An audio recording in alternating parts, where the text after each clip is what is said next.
Okay, here we go. This is by Amy Russell. You who feel your heart is breaking, come in. You who are confused and wondering, come in. You who are angry, in pain, or not wanting to be here, come in anyway. Come into this community of your heart where you have been held in love and in comfort, where you've shared joy and your spirit, where you've asked questions because you felt they needed asking, where you have found friendship and companions. I could make you an egg sandwich. You think your stomach would deal with it? Hang on, I gotta mute somebody here.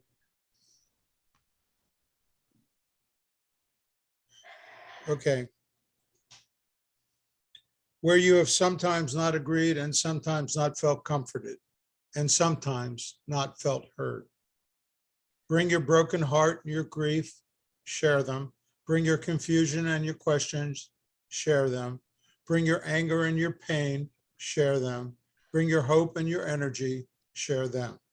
For here in this place, we can be together. We can gather in all the conflicting emotions tumbling around in our heads and our hearts. We bring them together here and lay them on the altar of our community. For community means that fragile, not perfect human beings can come together in the name of peace and seek to find peace again. Peace, hope, and healing.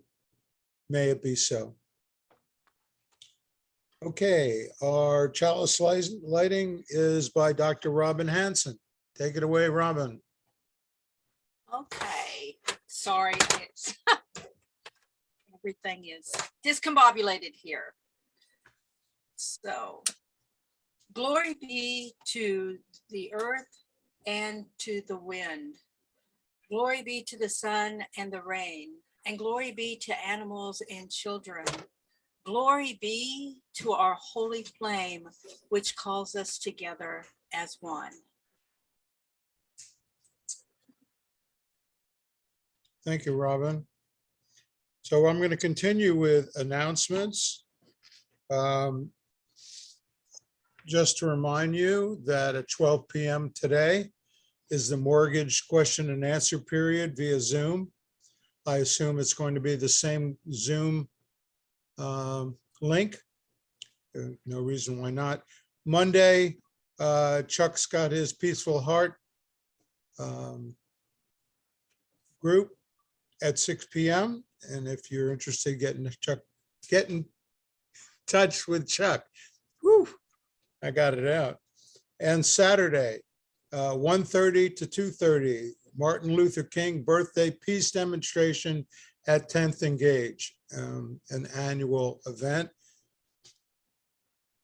Okay, now, Joy, any other announcements? Yes, I have one. Go ahead, Rob. Okay, in February, our local PBS station, KTWU, along with others, are sponsoring a coat and sweater drive in honor of Mr. Rogers' neighborhood. So there are several drop zones in the city, and there's a contact. I posted this previously on Facebook. So if you're interested, I can give you more information, or you can find it on Facebook. Thank you, Rob. Anyone else? I have one. This is Janine Silsey. Go ahead. Yeah, as mentioned last Sunday, there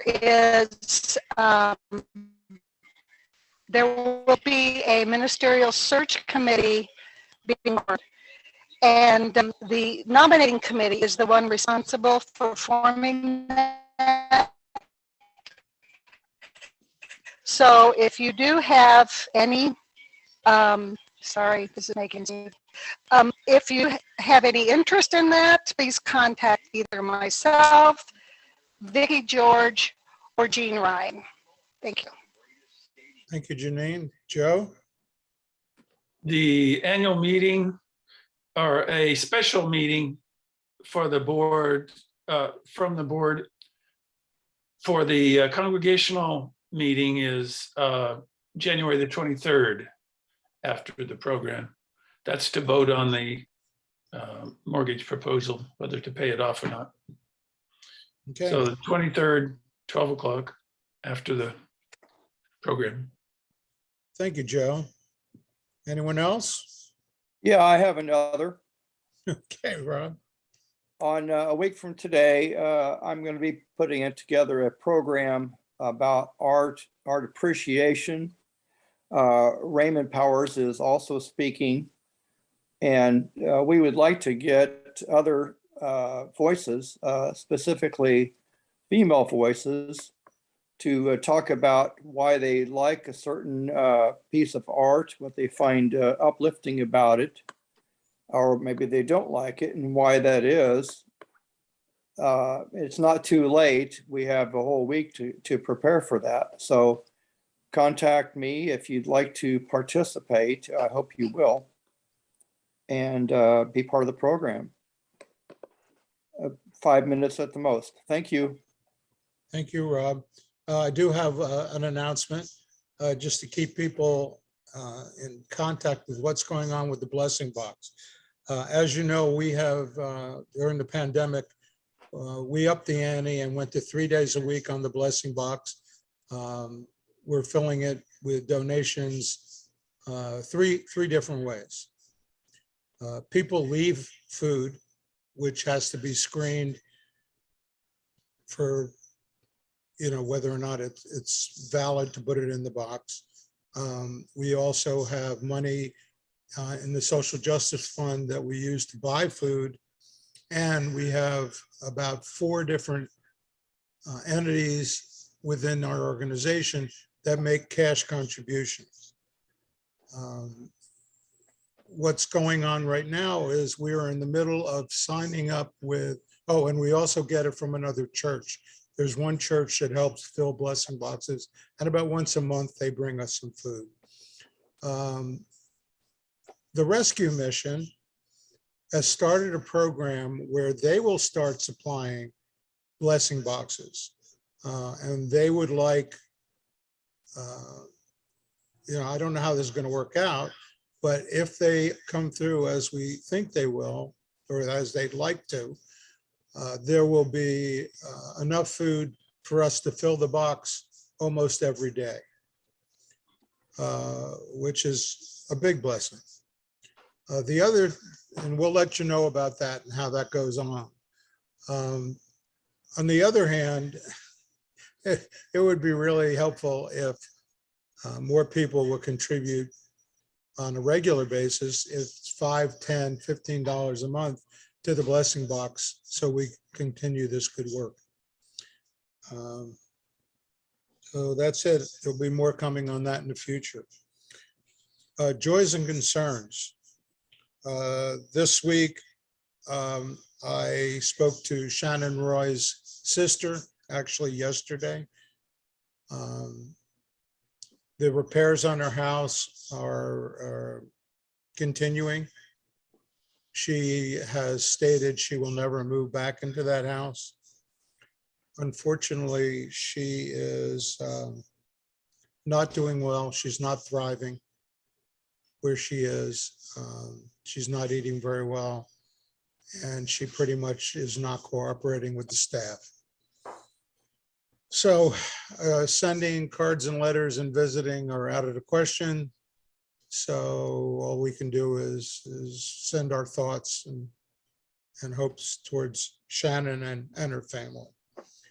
I also got a chance to see Terry Harmon on Friday, and Terry is doing well where he is. He's eating well. He complained about being cold, and I said, Terry, have you upped the thermostat in your room? He said, in your apartment? He says, no, how do you do that?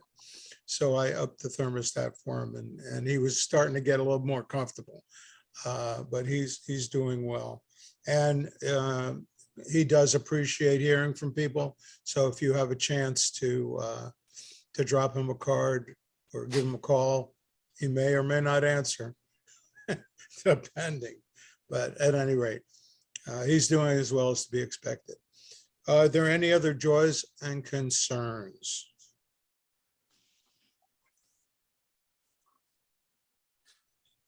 Okay, Hey, David, real quick, yes. where do we send a card or greeting to Terry? Where is he? He is at Atria Hearthstone on 6th, and he's in room 333. Thank you. But if you just send it to Atria Hearthstone with his name on it, it will get to him. Okay. As I said, Janine has asked David, what about cards to Shannon?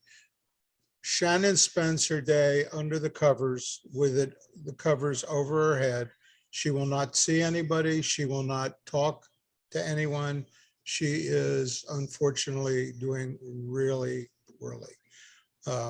Her sister said communication with her is totally out of the question.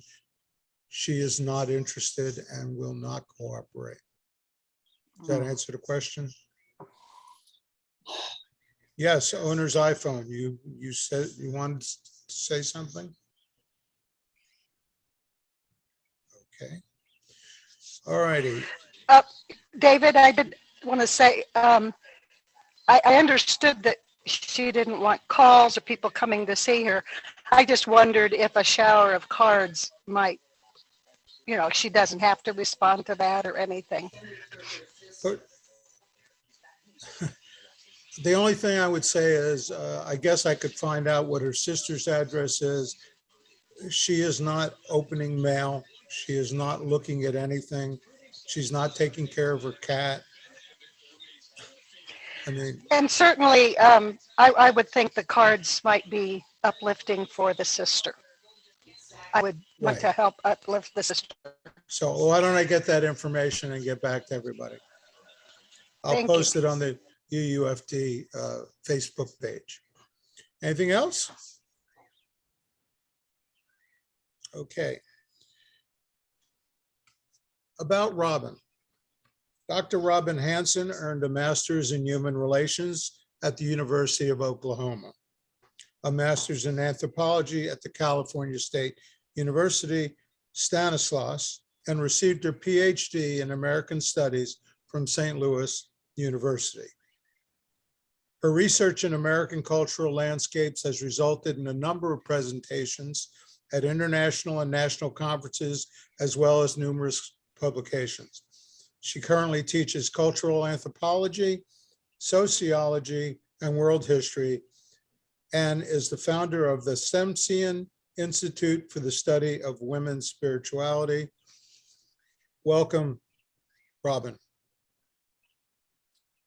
Thank you. Today, I really want to talk about the beginning of our spiritual journey as human beings. And even as a Unitarian Universalist fellowship, we are on a journey, excuse me, a bit different from any others who attend church services. We understand that the confines of organized religion can actually hinder our journey towards spiritual enlightenment or spiritual knowledge, or to simply be at peace with the world around us. The seventh principle that we share as Unitarian Universalists, respect for the interdependent web of all existence of which we are a part, is the foundation for my presentation today. I'd like to share with you an anthropological view of the origin of human spirituality and the later transition into what we identify as religion. This seventh principle is one that, to me, allows us a more free spiritual experience, and perhaps one more in line with who we have always been as humans. Fundamentally, spirituality is an individual endeavor. We may come together with others to share our experiences along the path to create community. Yet a person's interaction and comprehension of who we are and why we are is uniquely individualistic. This principle, respect for the interdependent web of all existence of which we are only a part, lies at the heart of the origin of our spirituality and takes us back to in the beginning. In the beginning, God created the heavens and the earth. Genesis chapter 1, verse 1. For many of us, raised in some form of Christianity, this is where our modern day spiritual foundation originates. Yet in the beginning, the formation of human spirituality was actually so very different. When humans became cognizant, when we became self-aware, according to anthropologists, this happened somewhere around 2.5 million years ago. Humans became aware of everything around them, of the complexity of the world, and even the sheer wonder of it. Because they recognized they were a part of the world and that they had some form of life energy that was apparent through birth and death. Since they were simply a part of this earth and everything associated with the earth, they then viewed everything else in the world as possessing that same form of energy. Maybe not, maybe it didn't look like another human being, but they still believed that everything that was a part of the earth had some form of spiritual life energy. Now, that didn't mean that they couldn't eat meat, or couldn't throw a rock in the water or block the sun from shining on their skin out of respect for the rest of the world around them.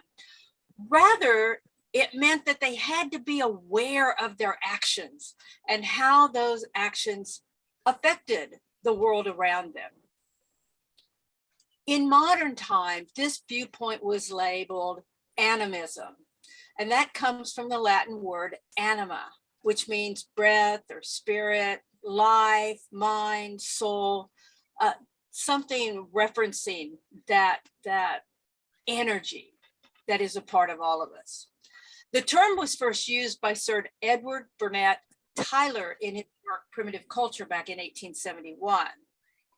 Now, the actual definition of animism is the belief that all natural phenomena, including human beings, animals, plants, rocks, lakes, mountains, weather, and so on, all share one vital quality: the soul or the spirit that energizes them.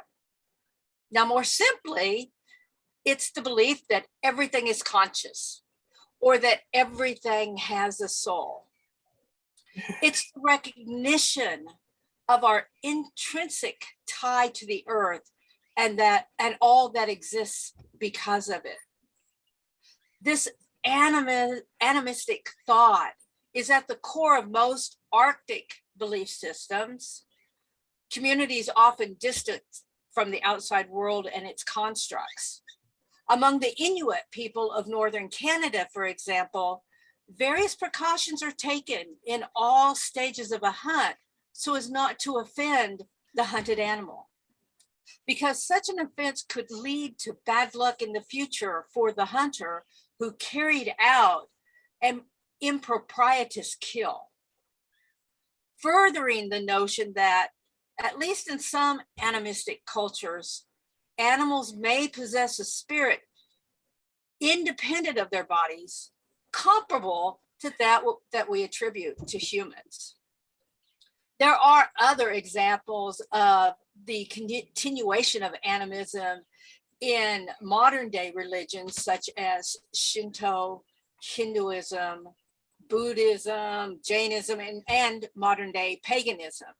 Now, Jains are the most idealistic animists. For them, everything natural is living and all life is sacred. Any kind of harm to any form of life is to be avoided or minimized. All living beings, human and other than human, have an equal right to life. It's interesting too, the San people of the Kalahari Desert in Africa, also known colloquially as the Bushmen, they've foraged, migrated and hunted in this area in South Africa for at least 150,000 years. They are by DNA connected to the very earliest inhabitants of Africa. And they have an oral tradition that actually documents that moment when our human tie to this interrelatedness began to unwind.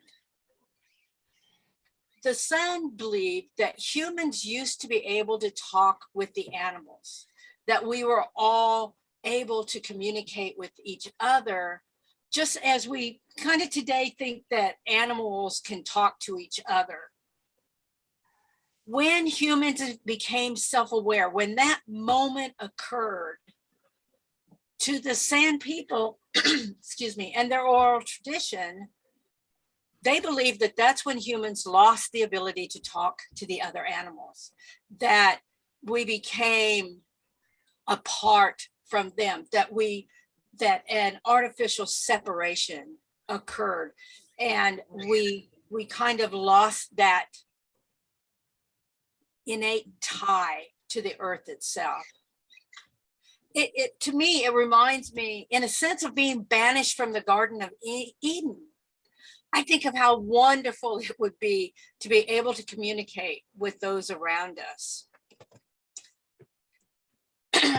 This interrelatedness served as the basis of human spirituality for more than 2 million years, until around 14,000 years ago, when humans, through either trial or error or through just simple dumb luck, recognized the cycle of plant growth. That they recognized that as they made those migratory cycles, following the seasons and following the animals, that they recognized that when they threw seeds out from a plant that had just been growing naturally, when they threw the seeds out and they came back each year, where they threw the seeds out, that plant grew there. And that proverbial light bulb went off over their head, maybe at the time a torch. And they realized, oh, those seeds must have had something to do with that plant growing there. So over the next roughly 2,000 years, this knowledge grew until they reached a point where they could manipulate the land around them, rather than having to be dependent on what the earth simply provided. Besides that coming to self-awareness, this was another momentous event in human history, because up to this point, humans were forced to interact with the world around them based on the cycle of the earth itself. Now, with the ability to manipulate the soil and the power to force it to produce at the will of humans, came a sense of power, as well as the ability to become sedentary. Now, with this power, humans began to think of themselves as being more godlike, not to the point of being gods, but now they looked around and realized that all these other aspects and living creatures of the earth did not possess that same power to create and to manipulate the world around them. So with this, their animistic ideals and their wonder at the world around them started to morph into more anthropomorphic spirits or creatures who melded a human form with the early animistic form. And we see this in the early gods especially in Egyptian. We call it Egyptian mythology, but to the Egyptians at the time, it would have been their religion, just like Greek and Roman mythology is what they considered their religion at the time. We also see it in Native American religion, is that you meld those animistic forms with a human form, such as a jackal or a coyote or a hawk or even the sun. And now that food was readily available, humans no longer needed to migrate with the animals. Thus, they began living in villages and cities. Now, with this sedentary lifestyle and readily available food, populations grew. And with this growing population came a new problem. One that humans had not faced before, because the need for more land, because now they needed more land so that they could produce more food to provide for this growing population. So each little community, each little village focused on their needs, began coveting the land of others. Competition for land led to fights between the communities. Now, within these communities,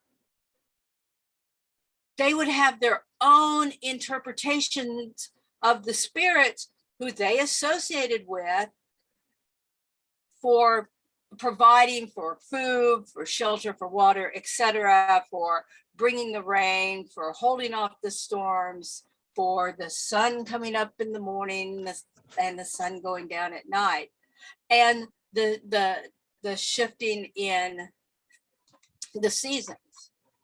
So with each of these communities having their own version of these spirits, you also had individuals who were tied to those spirits, or who felt a calling towards them. Like if you were a sailor, the spirit of the sea or of water would appeal to you the most. If you were a tiller of the soil, then a spirit associated with the land or with crops would be of the most importance to you. Or if you were a person who was in charge of protecting the community, then a spirit deemed powerful and righteous would be the most appealing. This dependence on specific spirits laid the foundation for worshiping them and the construct of religious practices that over time manifested into religion itself. It was important, it was vital to their survival to keep these particular spirits content. So where early humans had viewed their relationship with the earth as more inclusionary, now the focus became more singular. To keep the spirits happy, they must be appeased, and in other words, worshiped for what they could provide. Thus was the foundation for the transition from animistic thought to where the spirits became more and more humanistic in form and became associated with particular communities. These spirits were also elevated to the status of God because of their power to create or destroy. This transition to the importance of power modified animistic thought and shifted human viewpoint away from viewing themselves as simply a part of earthly creations to an elevated view of themselves. That since they were able to manipulate the earth, then they were more powerful and thus more worthy than other living creatures and even the earth itself. The demand for more land resulted in the emergence of powerful warriors who could acquire the necessary land through force, through the exercise of power. In Mesopotamia, known as the cradle of civilization, a warrior king, Hammurabi of Babylon,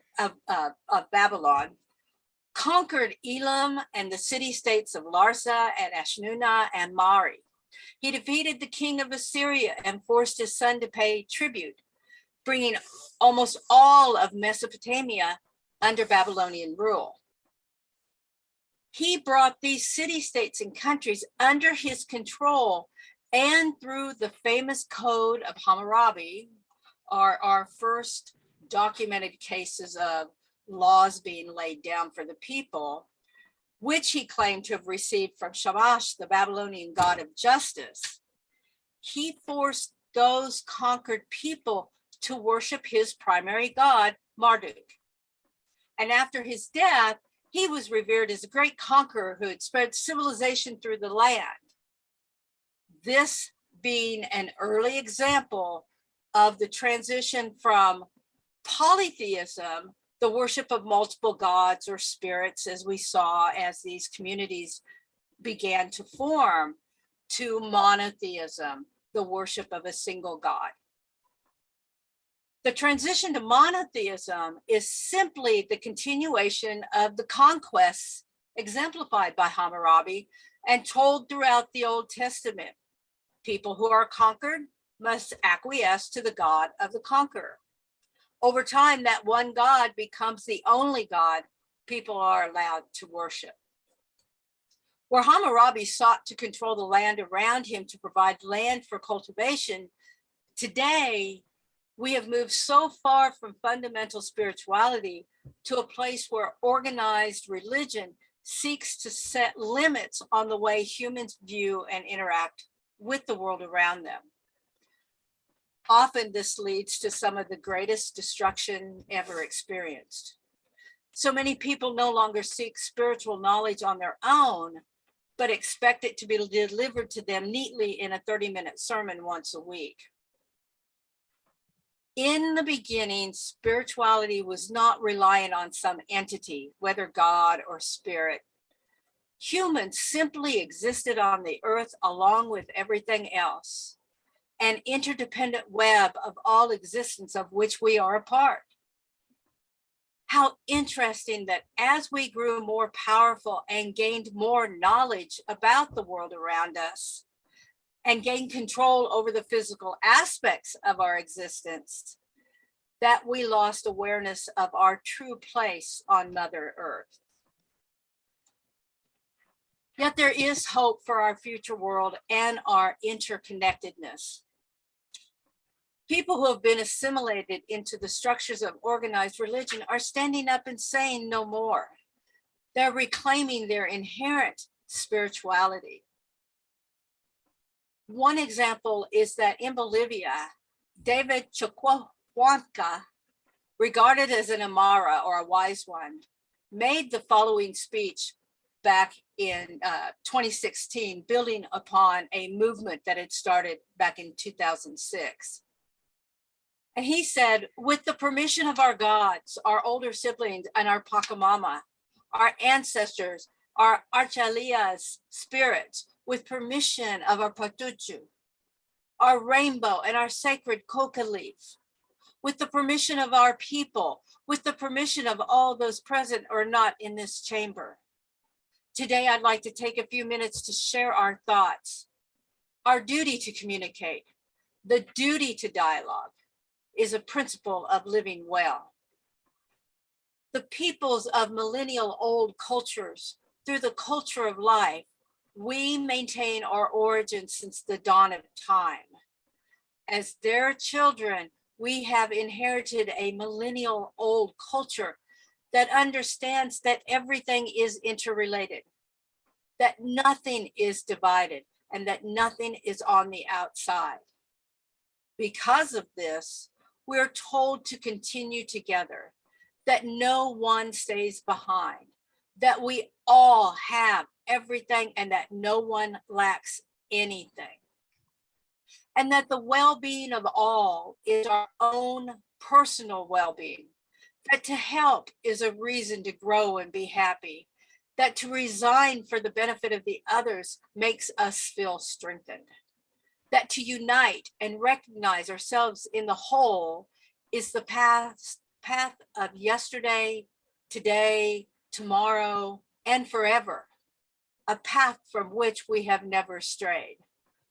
The Ani, the Minka, the Tama, the Tampa, our Kolka, and other codes of millenary cultures are the essence of our life, of our Ailua. Ailua is not only a societal organization of beings, it is a system of organization of life, of all beings, of all that exists, of all that flows in equilibrium on our planet or Mother Earth. Jawasa is the death of egocentrism. Jawasa is the death of anthropocentric and of Eurocentrism. We are returning to being Ayambe. Ayambe is a code protected by our Guarani brothers, and Jamba means a person without an owner. No one in this world must view themselves as the owner of anyone and anything. Since 2006, we have begun the arduous task in Bolivia of connecting our individual and collective roots, to return to being ourselves, return to our center, to the Paka, the equilibrium from the wisdom of one of the most important civilizations of our planet emerges. We are in the midst of a process of recovering our knowledge, the cultural codes of life, the civilizing standards of a society that once lived intimately connected with the cosmos, with the world, with nature, and with individual and collective life. To build our Sumakamana, or our Aliankasa, which is to guarantee the individual well-being as well as that of our collective or community. Every time I read his words or speak them out loud, it is as if my soul sighs with relief. I feel deep inside my very being that the truth that he shares with those willing to listen will actually build upon our spirituality and bring us back to that interconnectedness. How rare it is today to find people willing to step aside from the accepted dogma and live what they believe. As a Unitarian Universalist in our community, we embrace the foundation of animistic thought in that seventh principle, respect for the interdependent web of all existence of which we are a part. Never forget that we are part of this great ecosphere, that we share our creation with all that surrounds us. We are not better than nor less than, we just are.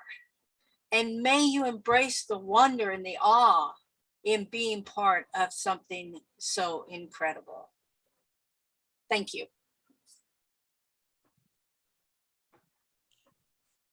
Oh, thank you.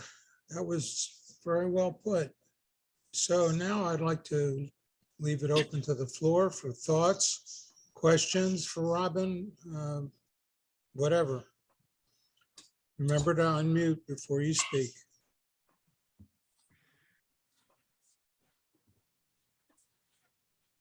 And I can't recognize people. I actually have two screens full of pictures.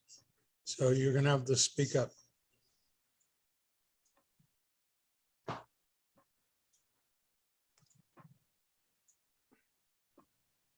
Go ahead, Raymond. A great presentation, Robin. You really placed Hammurabi, who was the great kind of hero of Western civilization, in a very different position. Thank you. And it is interesting. You know, that's one of the things that we learn in anthropology, is that there are many different viewpoints and interpretations of events and even of people, and that to really understand more fully what's going on, you have to step aside and step into different viewpoints to get a greater understanding. Mhm. Thank Where, you, Rob. yeah, thank you. Where's the like button on that? Or love button? I want to hit that. Thank you. Beth? Thank you, Robin. You really did give me a different perspective. I did not learn that perspective of Hammurabi in law school. I imagine you did not. And But no. but thank you. It gives me something more to think about. I appreciate that. Thank you. Linda? Excuse me. All I can say is, wow, just wow. Thank you very much. And I'm going to have to think before I could make a very intelligent comment, but thank you so much. And I loved anthropology in college. Thank you. Thank you.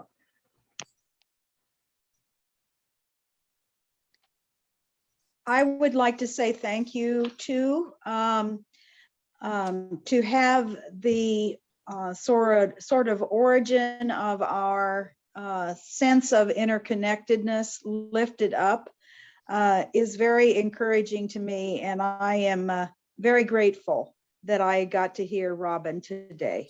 Thank you. Thank you, Ellen. Anyone else? Jana, you're muted, Jana. There you go. There we go. Too want to say thank you. And someone reminded me the other day that Washburn University senior citizens can enroll January 14th for more classes. And this has inspired me. When I was senior in high school and senior in college, I was in an anthropology class that I really enjoyed. But that was when I dropped out of college and ran away to North Carolina with a group of hippies for Jesus anyway. But so anthropology, I've always, and so I might have to look into that. So thank you. Really enjoyed it. Thanks Thank for you, bringing Jana. up the issue about Washburn, because I'm so looking forward to, I turn 60 next month. And so in the summer, I can sign up for this program. I'm so Yeah. excited. I had a question for Robin. Do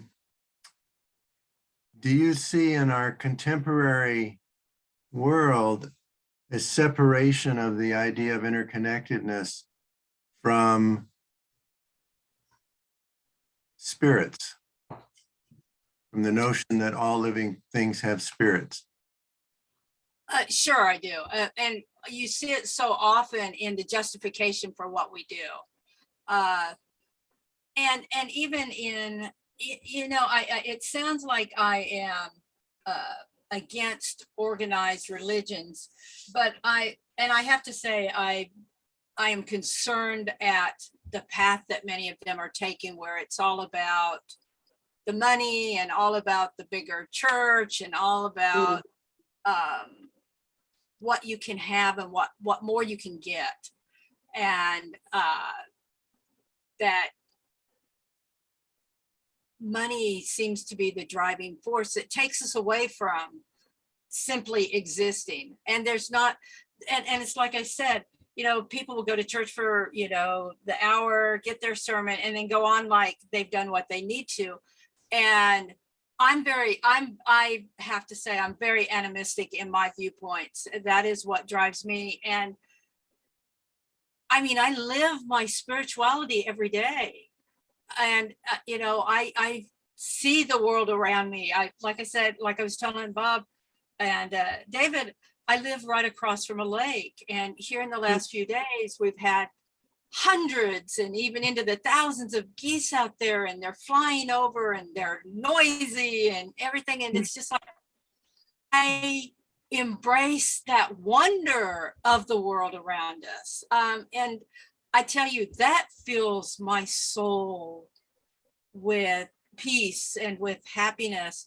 And I actually feel for the people who think that money and power is going to provide what they intrinsically need, and that separation from that connected, that collectiveness is, I think, what people are searching for. They just don't know how to find it anymore because of, you know, what we've been taught from, you know, day one in Bible school or something like that. And don't seek it for themselves anymore. Sorry, I'm going to get on a whole tear if I keep going.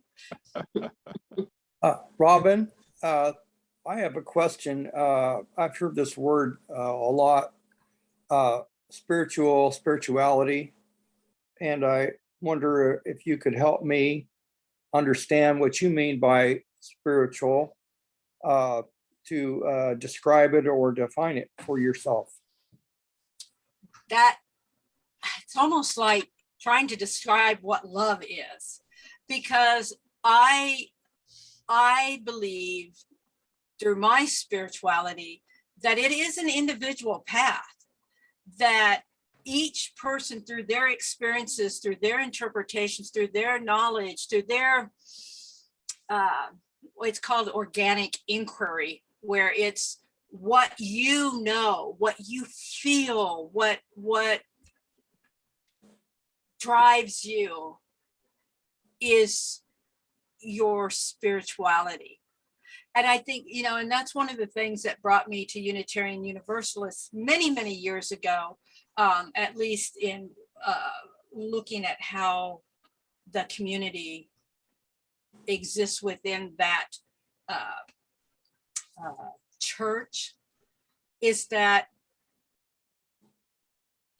we don't believe that there is just one path, that people have to find what works for them.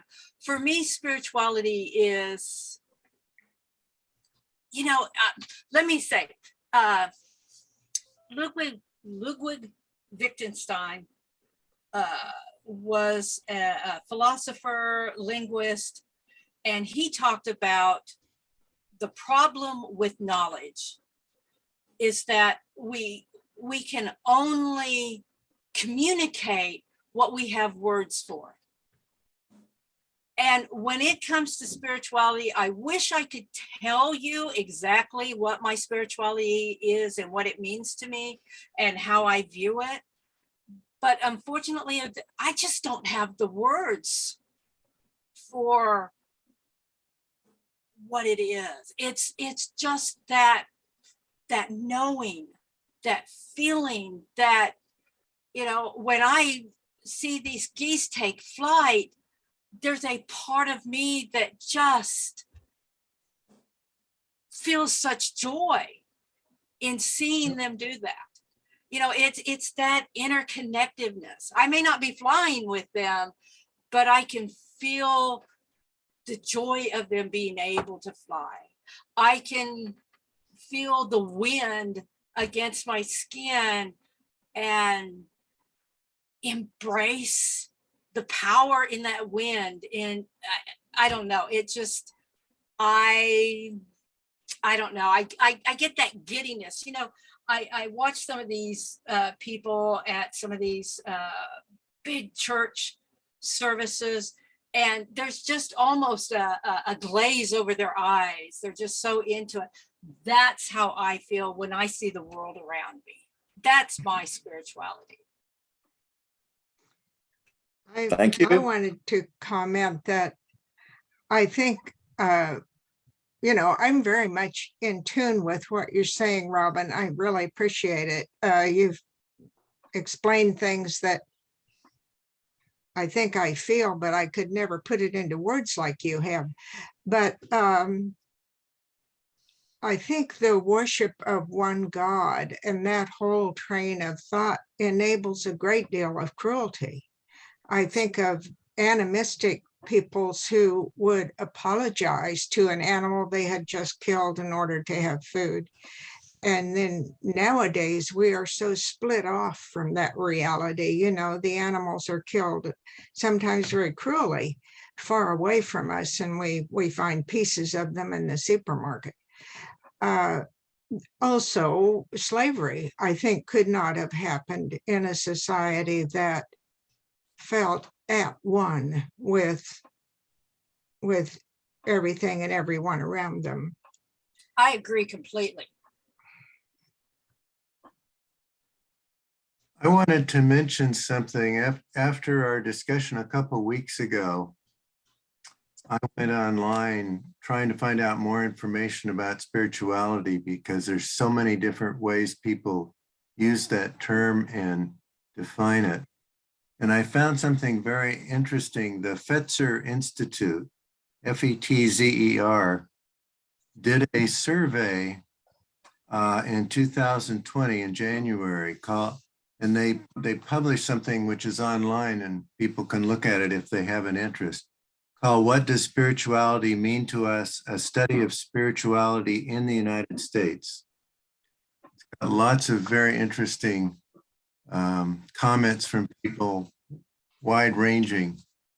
So I'd recommend it. I thought it was very helpful. Thank you. And that was the Fetzer.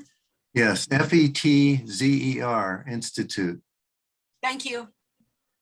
They also mentioned about some other surveys that had been done about religion and spirituality recently by polling organizations.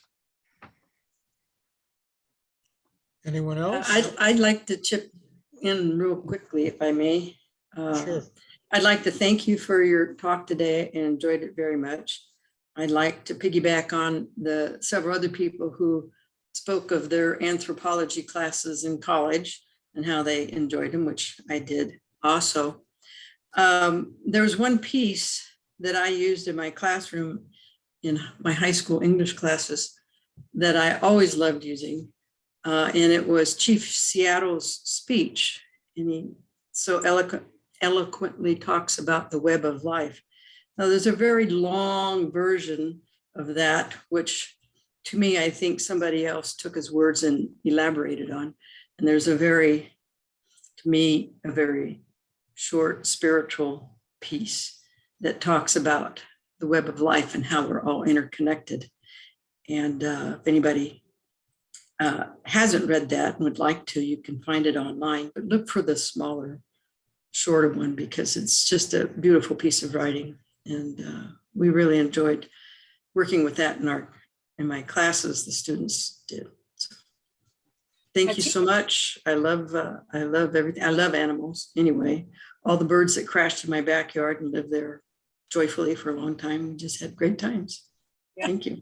Chief Joseph was a very, very wise man. I've used him in some of my classes as well.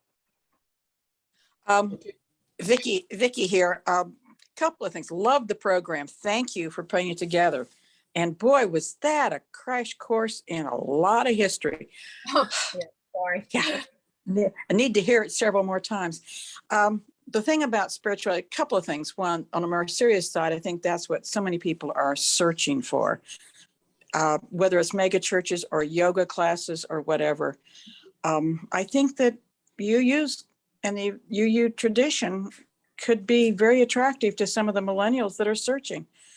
On the other hand, on the more funny side is I can't remember who the Supreme Court justice was, and it was really about pornography. And he said, I can't define it, but I know it when I see it. And that's, I think, is true for a lot of people, spirituality. They may not be able to define it, but when they feel it, they know it. Yes. That's a good program. Thank you, Vicki. Anyone else? Well, if not, then Robin, closing words. All right. Well, thank you all for being here and for sharing this space with us today.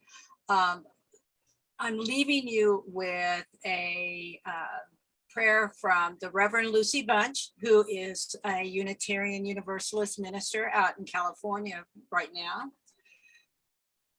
She said, we pray to you, Mother Earth, with gratitude for your holding and sustaining love, for the air, water, and soil that feed us, for the mountains and rivers and oceans that calm our spirits, for loving and supporting all beings in all creation.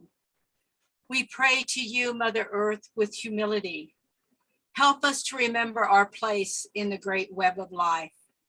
Help us to remember that we are but a part of this great web, and that we must do our part for all life. We pray to you, Mother Earth, for forgiveness for our ignorance and willful disregard of the damage we have done to you, to the air and to the water, and the soil and the life of this beautiful planet. We pray to you, Mother Earth, for fortitude to uphold our part in reversing the damage we have caused, for fortitude to make and sustain a commitment to do our part to heal the earth. Mother Earth, in gratitude and humility, we ask that you hold us and sustain us as we strive to live in connection with you and all life. Amen. Thank you, Robin. I just want to remind everybody, 35 minutes from now, same place, same bat channel, for the information meeting on eliminating the mortgage. So for now, take care. Ta-ta. Thank you. Bye-bye, everybody. Bye. Bye. Thank you. I know I'm not.